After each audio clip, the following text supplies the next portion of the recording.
Perkenalkan, nama saya Anggraini Natalia Mutahang, NIM 1914-2011-165 dari Fakultas Keperawatan UNPI Manado. Pada saat ini saya akan membahas tentang pathway atau patofisiologi diare, diagnosa, dan intervensinya.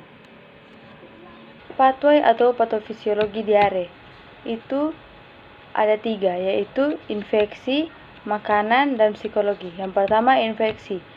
Infeksi berkembang di usus hingga terjadi hipersekresi air dan elektrolit dalam isi usus dan mengakibatkan diare. Yang kedua, makanan.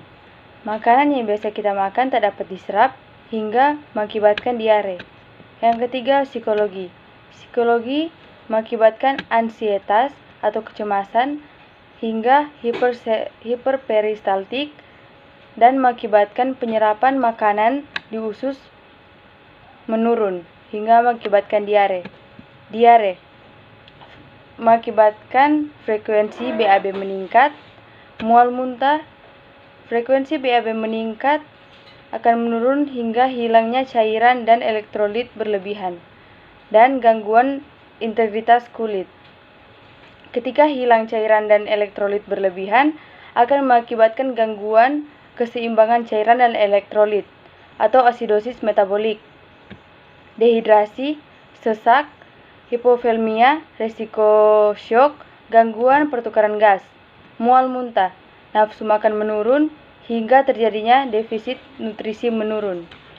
Diagnosa keperawatan merupakan suatu penilaian klinis mengenai respon klien terhadap masalah kesehatan atau proses kehidupan yang dialaminya, baik berlangsung aktual maupun potensial. Diagnosa keperawatan bertujuan untuk mengidentifikasi respon klien individu, keluarga, dan komunitas terhadap situasi yang berkaitan dengan kesehatan. Diagnosa keperawatan yang sering muncul pada kasus diare menurut Nuraini dan Kusuma 2015 dan PPNI 2017 sebagai berikut. Yang pertama, gangguan pertukaran gas. Yang kedua, diare. Yang ketiga, hipovolemia. Yang keempat, gangguan integritas kulit. Yang kelima, definisi nutrisi. Yang keenam, resiko shock. Yang ketujuh, ansietas. Intervensi dari penyakit diare, yaitu gangguan pertukaran gas, perubahan membran alveolar kapiler. Yang pertama, tujuan. Setelah dilakukan intervensi keperawatan, diharapkan pertukaran gas pasien meningkat dengan kriteria hasil: A. Pola nafas membaik, B. Warna kulit membaik, C. Sianosis membaik, D. Takikardia membaik. 2. Intervensi observasi. A.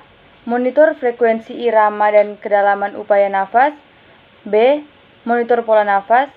C. Monitor saturasi oksigen.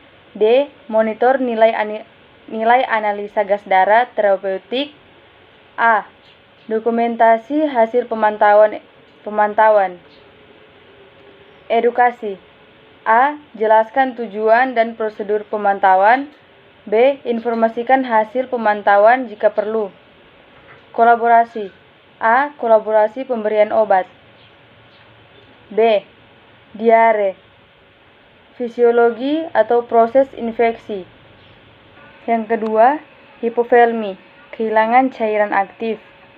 Tujuan: setelah dilakukan intervensi keperawatan diharapkan status cairan pasien membaik dengan kriteria hasil: A. Turgor kulit membaik, B. Frekuensi nadi membaik, C. Tekanan darah membaik, D. Membran mukosa membaik, E. Intake cairan membaik, F. Output urin meningkat. 2. Intervensi. Observasi. A.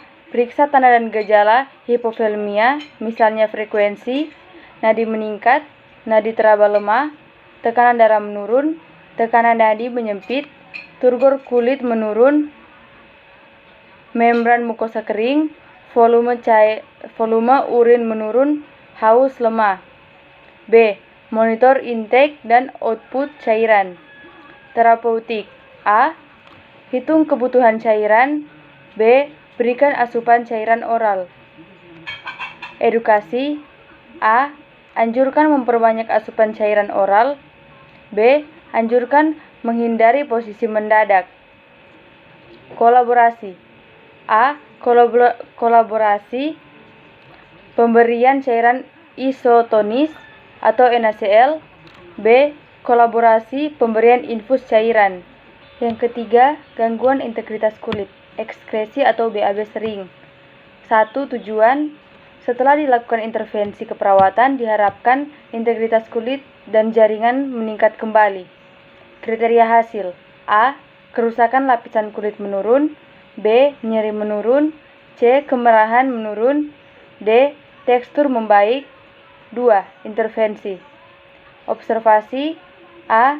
Identifikasi penyebab gangguan integritas kulit. Terapeutik. A. Ubah posisi tiap 2 jam jika tidak baring. B. Bersihkan perineal dengan air hangat, terutama selama periode diare. C.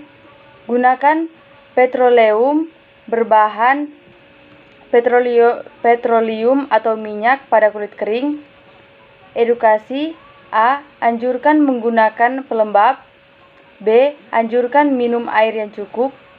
C. Anjurkan meningkatkan asupan buah dan sayur. D.